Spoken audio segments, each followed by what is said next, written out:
Welcome, everyone. I'm Shane Hackett. I'm the Chief Marketing Officer at Legion Capital and a board member and one of the co-founders. Today, we're going to be talking about technology, financial technology, where we've been in the past, where we're headed to the future. This is basically kind of an overview on technology and more of a discussion. My co-host today will be Bradley Hilton. Brad is our Chief Technology Officer and board member here at Legion Capital. Brad oversees the global technology strategy that will lead our company, all FinTech powered, and we're a specialized lender. For those of you who don't know much about Legion Capital, we are a publicly traded company. Our stock symbol is LGCP. And we're a FinTech enabled specialized lender. In more so over the last 2 years, we've really become a specialized lender in early stage real estate. To give you a little bit of background on Bradley Hilton, who goes by Brad, I'll give you just a little bit of his bio so that you have an idea of who we are during our discussion today. Brad's an experienced technology leader with a tremendous background in driving information technology. He was the former director of Hilton Hotels Information Technology Group. He helped spearhead and increase the corporate solicitations from $700 million to $1.2 billion in revenue in a single year. And after leaving Hilton Hotels, Brad was then involved in multiple technology-based initiatives and venture capital investments. Under Brad's leadership, Legion Capital is continued to look at what technologies can further enhance what we're doing with both on the lending side and the investing side. For those of you who are not aware, Brad is the grandson of iconic American hotelier Conrad Hilton. All of us have stayed in hotels. In fact, I've got a vacation coming up where I'm staying in multiple Hilton hotels, kind of on back-to-back nights in different cities across the country. Conrad Hilton is considered to be one of the greatest American entrepreneurs in history. And Brad has a wealth of technology, technical, marketing, management, executive experience, and he continues to lead Legion Capital with his technology vision. And another thing, both Brad and I are very involved in philanthropy, and specifically Brad's a philanthropist through the involvement in the Conrad Hilton Foundation, as well as Generations in Giving. Brad, welcome to the discussion today on FinTech. Thank you, Shane. So for those of you who are not completely familiar with Legion Capital was funded with the idea that we would use the then crowdfunding legislation that came out of the Obama administration to be able to raise capital, invest in companies, lend into companies, and maybe do a lending/investment piece into small and medium-sized businesses across multiple real estate, technology. We've looked at aviation, automobiles, and we really found our niche in the real estate space. And when we started out, we used technology to raise capital. We use through the crowdfunding regulations. We registered offerings with Securities and Exchange Commission, the SEC. And we direct solicited, we reached out to investors, and people came on to an investing platform that we built, our own technology, and we raised millions and millions of dollars that really started Legion Capital. And now we do hybrids of that. We work through the broker-dealer community, and technology is a piece of all those things. So in the past, we had a platform called Legion Direct, which was then rebranded Go Legion as it hit its 2.0. And this kind of brings us into this broader discussion, Brad, about investing in technology. Where do you see technology going for the individual investor right now? Do you see any trends that you've identified? For individual investors, I think, there's definitely a shift with crowdfunding and being able to invest online and do your research. So I think for an investor, it comes down to the tools that they use and the trusted sources that they use for their funding or their crowdfunding platform. Yeah, I completely agree. If you look at some of the things that are going on in the marketplace right now, obviously what we have with Go Legion, the only thing that we offer are specific investments that go directly through Legion Capital. But if you look at some of the other investing platforms, which might have, you know, I'm an investor. I have investments in Legion. I also have a Charles Schwab account, right, which is a technology piece. I have a Robinhood account. I have a Coinbase account for cryptocurrency. But where I see the real empowerment for the investors is their ability to take control of their investments. We do alternative direct investments. If you look at what's happening, kind of with the meme stocks and all of these, the kind of craziness that happened with a lot of the stocks out there, it was the individual investors taking control of their what they feel like is their financial, destiny. So it's been a crazy ride watching like what's happened to AMC, GameStop. I found all that fascinating. What has been your take on that, Brad? No, I did too.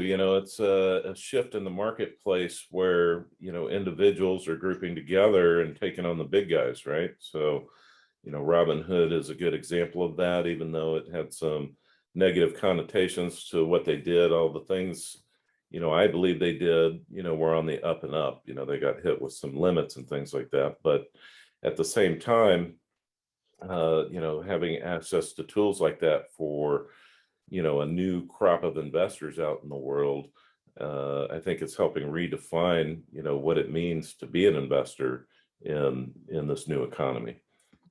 Yeah, one of our taglines that we've had at Legion Capital has been that investors can get direct access to institutional quality investments that were really only available to Wall Street. And I've worked with Wall Street for many, many years, still work with Wall Street. And I'm proud of what we've been able to do to put together investments that really were only institutional grade and quite frankly, only wealthy accredited investors could get access to. And I think that's part of what we're seeing out there in the marketplace is now individual investors, because of technology, and like you said, Brad, information they have better choices, right? It isn't just calling up your broker and saying, I want to buy IBM or I want to buy this particular stock at this and have them execute a trade. And it's really about people gaining some type of maybe control over their future. Well, I'd say control over their future as well as understanding the investment even more than people maybe used to, just because so much information is available to you. One thing I was thinking about is, the other big shift that's kind of allowing this is these changes in regulations with the Jobs Act and so on that is making the access to Main Street America more accessible. And so I think that's where, Legion really fits in, is really servicing that alternative, not only investment, but also financing. If, customers can't find the kind of financing they're looking for at a bank, using our FinTech tools and AI technologies, we help identify the credit risk of that person, outside of the traditional mechanisms to do that. Yeah, you make a good point there, because we started off talking about how technology has created a new playing field or leveling the playing field for the individual investor. And what you were kind of alluding to there, Brad, is what does it do for the small and medium-sized business owner? And a lot of the companies and real estate developers that we do business with, they'll work with banks on certain pieces of their real estate portfolio.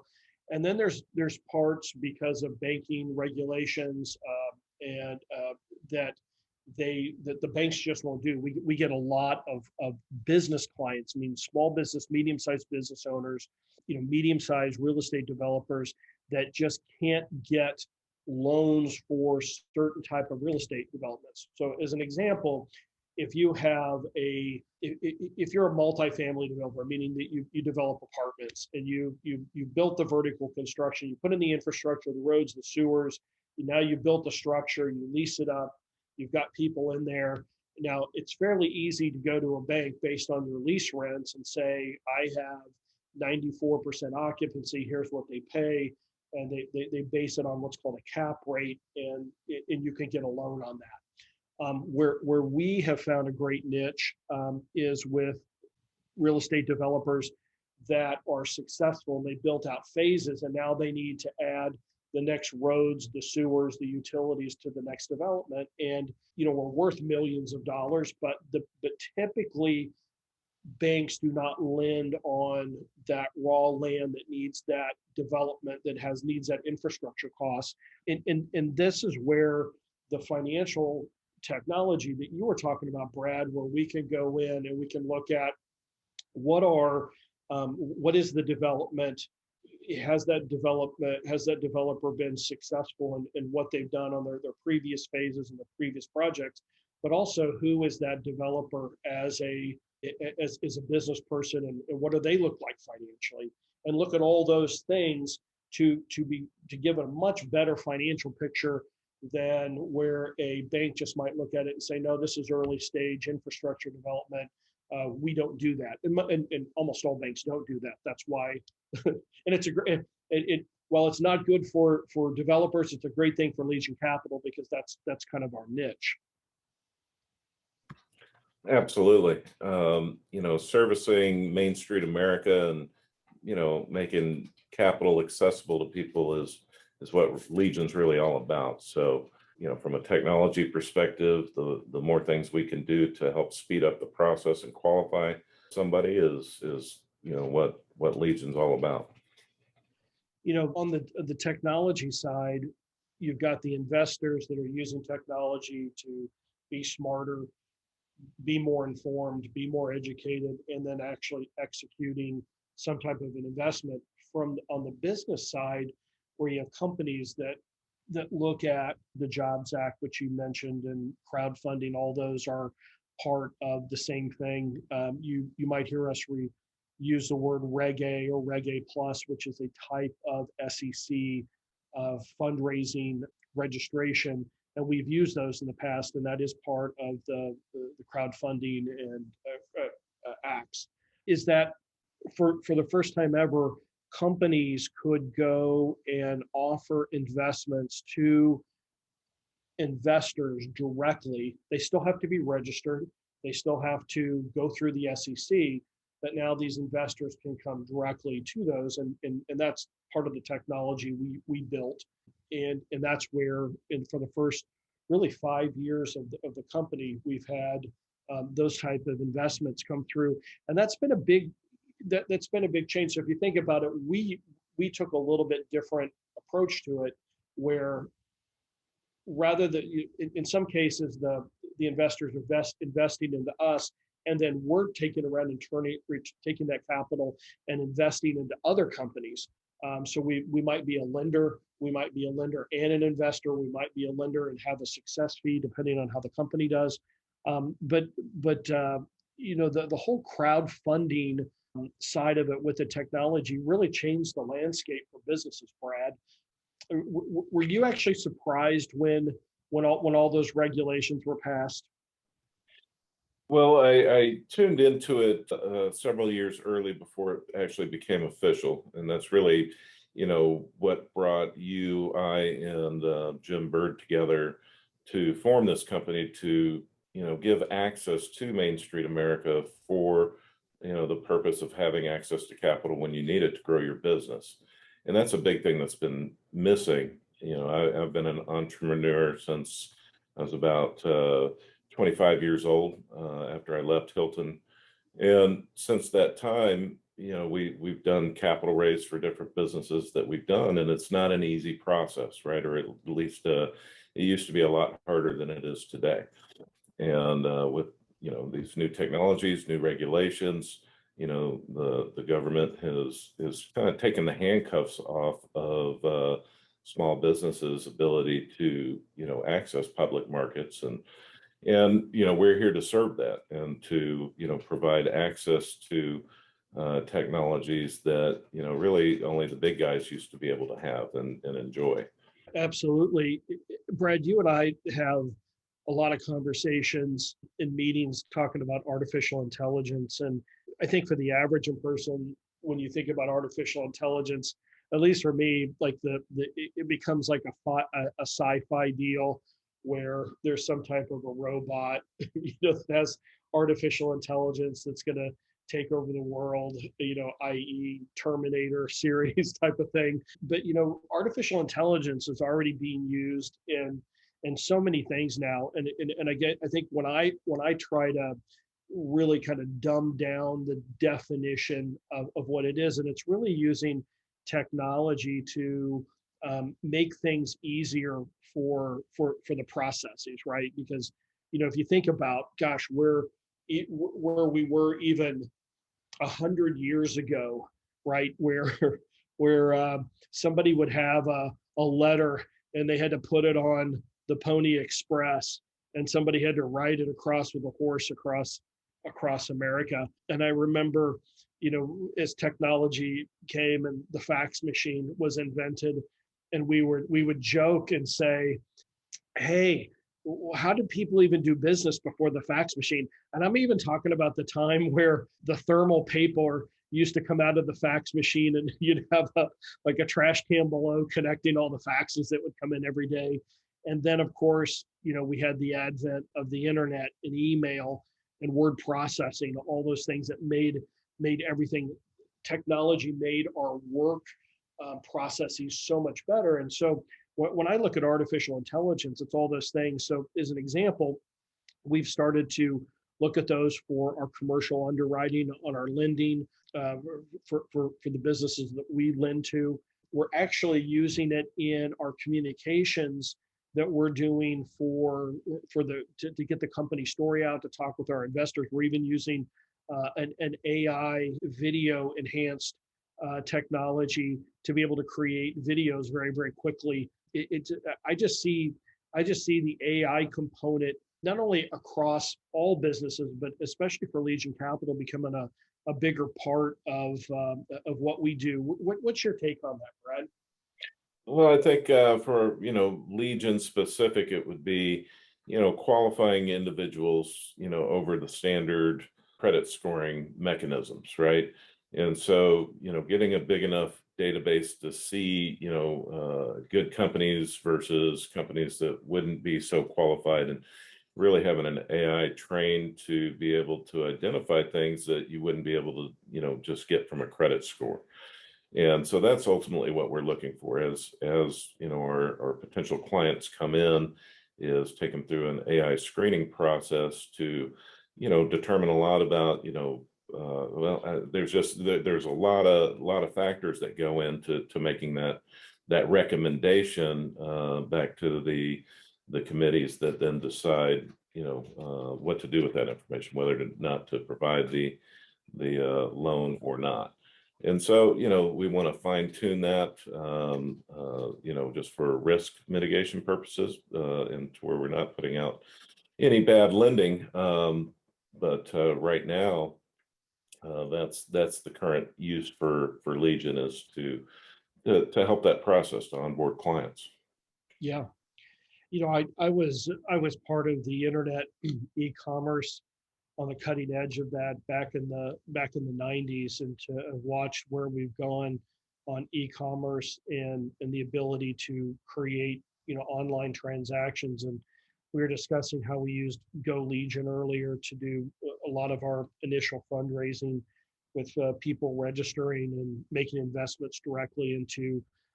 We actually had funds. We had some high yield funds in the early days, and then most recently, we made a decision to on specific investments to accept cryptocurrency with Bitcoin and Ethereum. And Brad, where do you see cryptocurrency going, kind of in general, and then where do you see, if any, the intersection with Legion? Sure. Accepting crypto for investment purposes, I think, is a really wise move.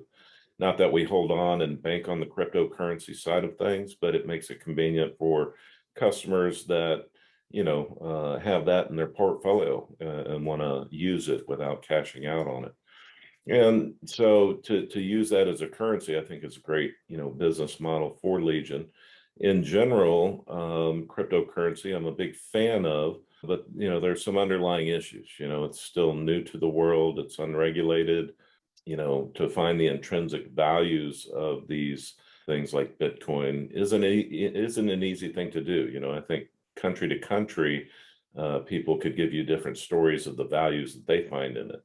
Here in America, we don't have a big need for it because we have access to cash in many different ways and we can transfer it easily. Now, where it does make sense is taking all the institutions and things of that out of the way and being able to perform a transaction anytime you would like. And we almost enjoy that here. So, Bitcoin from an American perspective is a little different. And I think, people are waiting for regulation to come about to see where it is. China just announced that they're banning Bitcoin and other cryptocurrencies and mining in that country, which is, had crypto take a big hit. It's almost dropped to half of what it was on this recent run that it was doing. And there could be many reasons for that. It could be nefarious, it could be legitimate, nobody really knows. But it definitely, causes instability in the marketplace. So I think there's many more years of that are going to happen, as well as governments looking at just digital currency in general. I think here in America, they're looking at, a digital US dollar and, join into the cryptocurrency in that way and legitimize it. So I think it's certainly the future. What it'll be tomorrow will be a lot different than it is today. So we've got our eye on it. We want to take it in as investment to the different projects that we have. And yeah, I think that kind of summarizes, my thoughts on it. Yep. And I think the blockchain holds a lot of promise, obviously, for the future, especially with smart contracts and being able to kind of have a decentralized, accounting system for, and ledgers for transactions. What I don't see happening is, you had mentioned regulation, and I think that there's a lot of people in the United States calling for more regulation, and that's where the grind is, right? Is that you've got blockchain and cryptocurrencies is kind of being regulated by no one except the ecosystem itself, and then you've got the regulations of the U.S. And so what I don't see happening is that a lot of tokens or new cryptocurrency being created and launched in the United States that doesn't follow all of the SEC regulations. As an example, Legion Capital, we've talked about how from the beginning we followed and used a lot of the crowdfunding and Regulation A filings and filing exemptions. So everything that we do, follows the securities laws of the United States. And if you look at cryptocurrency, I mean, it is by definition a security. When somebody's buying a token, you're offering it. In my opinion, this is purely my opinion, you're offering a security. So, I see everything, at least in the U.S., and that's where we do business, and that's our domain. Is that everything will follow under the SEC? But I see the blockchain as being, holding a lot of promise. That's something I know that you and I talk about. We look at.